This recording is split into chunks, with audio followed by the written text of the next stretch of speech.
Okay, so later on, I'm gonna group you into... Good morning, ma'am. Yes?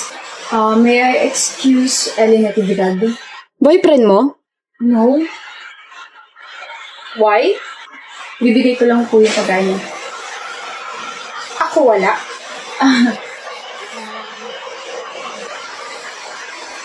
Just kidding. Miss Natividad, tawag ka ng boyfriend mo. Ma'am, hindi ko po siya boyfriend. Oh, manliligaw? Yes po.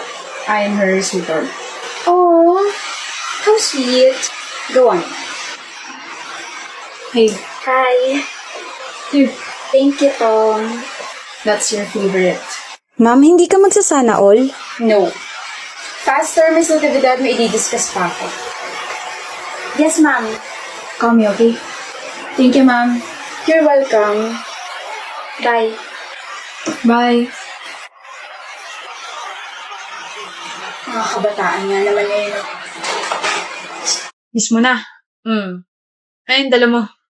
Picture namin dalawa. Ano ka ba? 3 araw pa lang lumilipas, magigising din si Stella, bro. Ang lala ng aksidente niya eh. Hindi. Ano ba ito iniisip ko? Magigising din yun. Magigising din yung girlfriend ko. Hindi lang naman ako nag-aantay sa kanya. 'Di ba? We're all praying for her, bro. Dalaw kami everyday. Dito lang kami. Thank you. Ba't ka ba nandito sa bahay ko, Hitch? Ano? Ano yun? Last week pagising si Stella. Sorry kung hindi ko nasabi sa'yo. Hey. Iwan ko muna kayong dalawa. Thank you, tita. Kilala mo ako. EJ, ang laki na ng pinagbago mo. Ako rin. Tingnan mo. Ang haba na ng buhok ko. It's so uncomfortable. Nagtatampo nga pala ako sa'yo. You weren't there when I woke up. Kanina ko lang nalaman kay Hitch na last week ka pa pala nagising. Sorry, Stella. Nabisi kasi ako eh. It's okay. Nandito ka naman na. Kamusta pakiramdam mo? I feel light, but I can't really move my legs that much. Parang nag-a-adjust pa. Pero since nandito ka na, I'll start my therapy tomorrow. You'll be there, right? EJ? Stella, where's your promise ring? Tinanggal ko. Bakit? Masikip na? Sa bagay, 7 years na yung lumipas. May bago na bang ilalagay? May bago na bang ilalagay na sing-sing dyan sa ring finger mo? Sorry. Di mo ako nahintay. Sa susunod na lang tayo mag-usap. Ang tagal mong tulog. Was that my fault? Of course not. Pero hindi namin alam kung magigising ka pa ba. I waited and waited and waited. Pero kada araw na lumilipas, pahirap ng pahirap. Sorry, Stella. Kayo na ba? Hindi pa. Then, pwede na maging kayo. EJ, I'm breaking up with you. Alis ka na. Thank you for still coming here. Nak, may alam po ba kayo? Nagpaalam siya sa akin last year pero sabi ko wala ako sa posisyon para humindi o umoo sa sinabi niya. Tsaka nak, pagkatapos nun hindi na siya dumalaw sa'yo. Ngayon na lang ulit. Bagay ba sa akin tong new hairstyle ko? Stella, pupunta ka ba? Sa wedding ni EJ? Of course not. Hindi ako tanga para gawin yon. Tama. Insensitive rin yung ex mo, no? Yung fiancé niya yung nagpadala ng invitation. Funny, right? Weh? Kapal ng mukha. Anyway, anong plano mo? Punta ka ibang bansa? Maghahanap ka na ng bagong boylet? Wala sa isip ko yon. Gusto ko ulit sumaya and bawiin yung 7 taon na nasayang sa buhay ko. I'll just travel, live, and make the most out of it. I love it. That's the spirit, Stella. Sab-sab, saan ka kakain mamaya? Pangit talaga na nickname mo sa akin. Tunog subsob. Kainis. Pero okay lang nabigyan kita ng nickname. Hindi. Okay, Sabsab. Sa kantin ako kakain. Sabay ulit tayo? Malamang, wala naman akong choice. Nga pala, ano number mo? Bakit mo kailangan? Survey lang. So, ibig sabihin marami kami pinagtanungan mo. Ha? Sabi mo, survey lang eh. Excuse lang kasi yun. Ito naman nagsiselos agad. Hindi ako nagsiselos. Kaya ako tinatanong kasi ang tagal na kitang gusto pero wala pa rin ako number mo. Nasa-chat mo naman ako. Hindi ko naman online palagi kaya hindi mo rin nababasa yung mga chat ko, di ba? Okay. 09 09 22 22 tutunog-tunog, umalis ka na sa harap ko dahil nandiyan na si sir. Huwag mo ako mamiss masyado ah. Dito muna ako pre ah. Gusto mo na ba ako, Sabsab? Grabe ka makatitig eh. I'm just wondering kung bakit mo ako gusto. Gusto mo talaga malaman? Oo, curious lang ako. Last year yon. Magkaiba pa tayo ng block noon. Tapos uwian, tapos umuulan. And then I got my first ever tres. Di ba yung tres sa atin, line of 7? Competitive tsaka achiever ako, so hindi pwede yun. Tapos nakaupo ako sa bench, umiiyak. And then maya-maya, may nag-offer sa akin ng panyo. I remember that. Ako yung nag-offer sa'yo nun. Oo. And then you said, iyak mo lang yan. Huwag kang magtago. Your feelings are valid. Di mo ako kilala, pero nandito lang ako. Papayungan kita.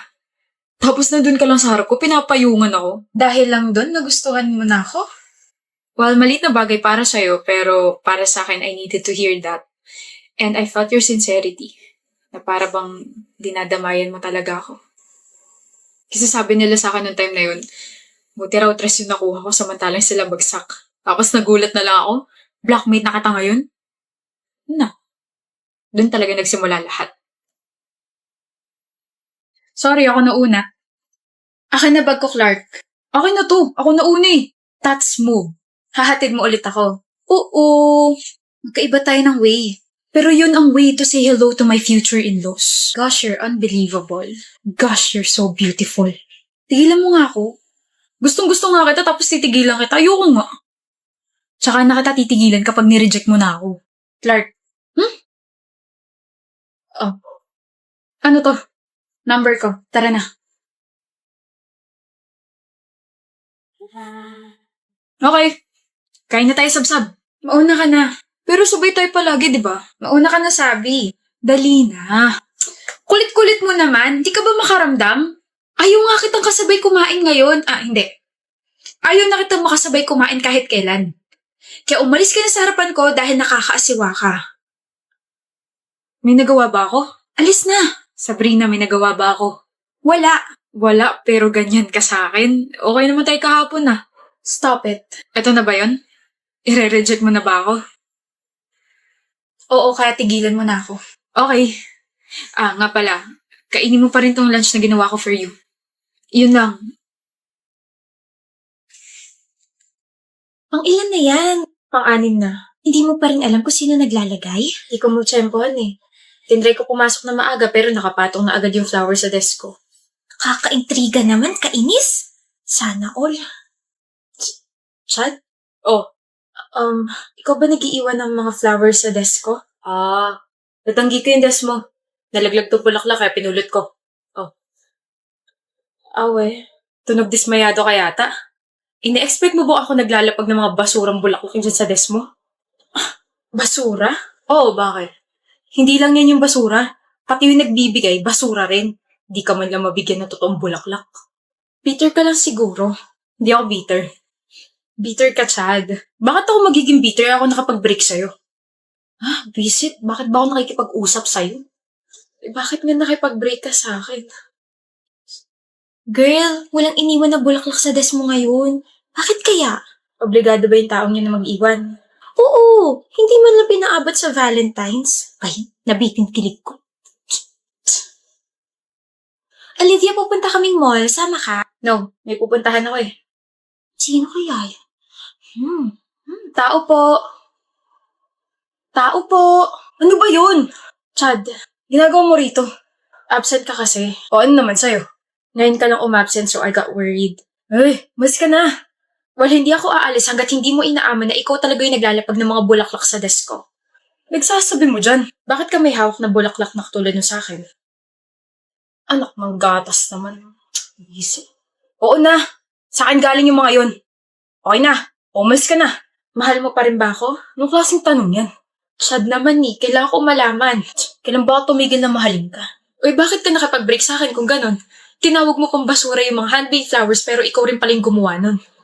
Di kita maintindihan. Baka tawanan mo ako eh. Nung Christmas, yung nagpadala sa'yo ng 24 roses, di ba? Hindi ko tinanggap yun, sinauli ko yun. Alam ko, sinoli mo naman yun pero insecure ako eh. Pakiramdam ko hindi ako karapat-dapat para sa'yo. Kaya yun, pagkatapos ko makipag-break sa'yo, nagalit ako sa sarili ko. Buong iniisip ko nung time na yun.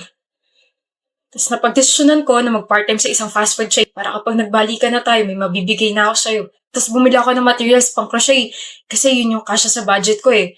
Kaya pasensya na kung you're more than enough, Chad. You, your efforts, your love are more than enough. Kaya instead of breaking up with me, tell me more about what you feel. Hindi naman ako mapapagod na bigyan ka ng assurance eh. Sorry. For what? Sa pagiging rude ko sa'yo for more than 1 month. Wala yun. Oh. Dala mo palagi yan? Aba, oo naman. 9 na flowers ko. Thank you. Will you go out with me this Valentine's, Olivia? Huh? 9 words yun, kaya 9 flowers binigay ko sa'yo. Bakit sa Valentine's pa? Alam mo naman sa araw ng mga patay. Ano yun? Para patay na patay ako sa'yo. Visit ka. Sa Valentine's Day dapat ako makipagbalikan sa'yo kaso nabuking mo na ako eh. Kaya magdadate na lang tayo. Tayo na ba ulit? Oo! Hindi pa ba? Siyempre, tayo na ulit. Pakutos nga isa. Kiss muna.